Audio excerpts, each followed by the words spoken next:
کسی میں نیکی کا حصہ زیادہ ہے، بدی قدر کم ہے، کسی میں بدی کا حصہ زیادہ ہے اور نیکی کم ہے، دونوں اس طرح گڈ مڈ مکس ہو کے ساتھ چلتی ہیں، جس کی وجہ سے بندہ ادھر بھی جاتا ہے ادھر بھی جاتا ہے، اور کولو کے بیل کی طرح پوری عمر سفر تو جاری رکھتا ہے مگر کسی منزل پہ نہیں پہنچتا۔ ادھر نیکی کی، ادھر بدی نے اس کے اثر کو زائل کر دیا۔ ایسے سمجھیں جیسے جیب کٹی ہوئی ہے، اعمال کماتے رہے، جیب میں ڈالتے رہے، جیب کٹی ہوئی تھی، جو پیسے ڈالے نیچے سے گرتے رہے، کمائی جیب میں ڈالتے رہے اور کٹی ہوئی جیب سے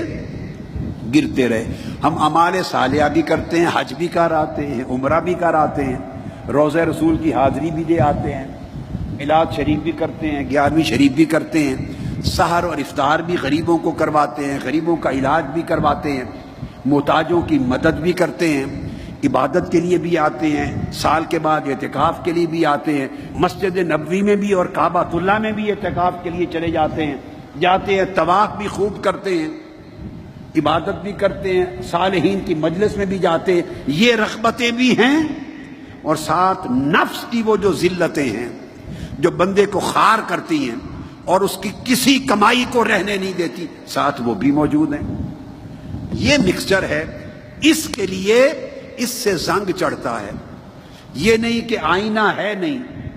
دل کا آئینہ تو ہے مگر اس پر زنگ اور گرد چڑھ گئی، اس میں جلوہ نظر نہیں آتا۔ وہ کہتے ہیں کہ یہ دونوں قسموں کے زنگ اتار اے بندے، اے طالب حق، نفسانی رذائل کا زنگ بھی اتار اور قلبی خواہشات کا رنگ بھی اتار جو تعلق ما سوی اللہ کے ساتھ کی وجہ سے پیدا ہوتا ہے۔ کیونکہ دیکھیے بندہ کماتا ہے، جب کاروبار کرے گا، جاب کرے گا، روزگار کرے گا، بزنس کرے گا، گھر بنائے گا، تو یہ دیکھو یہ ایک بڑا امتحان کا لمحہ ہے۔ گھر بنائے گا تو اچھا پسند کر کے بنائے گا۔ اب یہی تو فرق کرنا ہے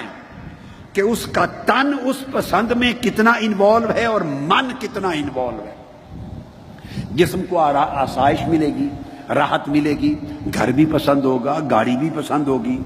مال دولت میں انکم آ رہی ہے تو خوشی بھی ہوگی، نفع آ رہا ہے، نقصان آ رہا ہے تو دکھ بھی ہوگا کہ نقصان ہوا ہے اور کما لوں۔ یعنی انسان کو اللہ پاک نے فرمایا لَقَدْ خَلَقْنَا الْإِنسَانَ فِي أَحْسَنِ تَقْوِيمٍ۔ یہ پیکر انسانی، پیکر بشری ایک ایسی چیز ہے کہ احسن قوام کے ساتھ اس کو بنایا، احسن قوام کے ساتھ بنایا، اپنی خوبیاں رکھی۔ اس انسان کے اندر عالم لاہوت بھی رکھا، عالم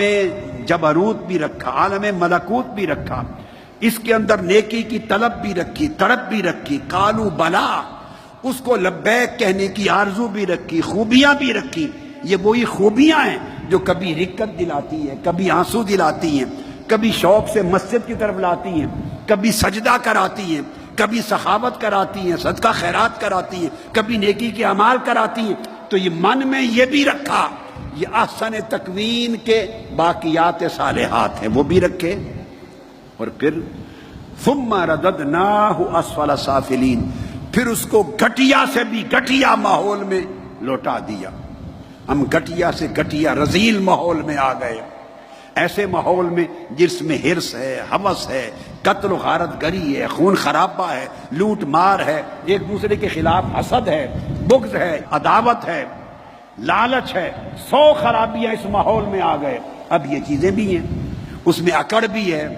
علم لیا اس میں بھی اکڑ آ گئی، عمل کیا تو اس میں بھی انا میں آ گئی، اچھا لباس پہنا تب بھی اس میں نخوت آ گئی، اچھا کھانا کھایا نخوت آ گئی، اچھی گاڑی پہ سفر کیا نخوت آ گئی، اچھی رہائش رکھی نخوت آ گئی، میری رہائش اس سے بہتر ہے، میرا کاروبار اس سے بہتر ہے، میری زندگی اس سے بہتر ہے، میرا سکھ چین اس سے بہتر ہے۔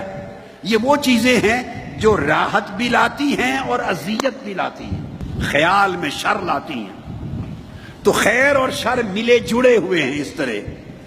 اس کو فاصلہ حد فاصل قائم کرنی ہے۔ وہ حد فاصل بندہ از خود جب تک سبق نہ لے، تعلیم نہ لے، تربیت نہ لے، اس کے باطنی شعور کی آنکھ نہ کھلے، اس وقت تک وہ حد فاصل کی سمجھ نہیں آتی، اور وہ اس لیے نہیں آتی کہ دل پر زنگ ہے،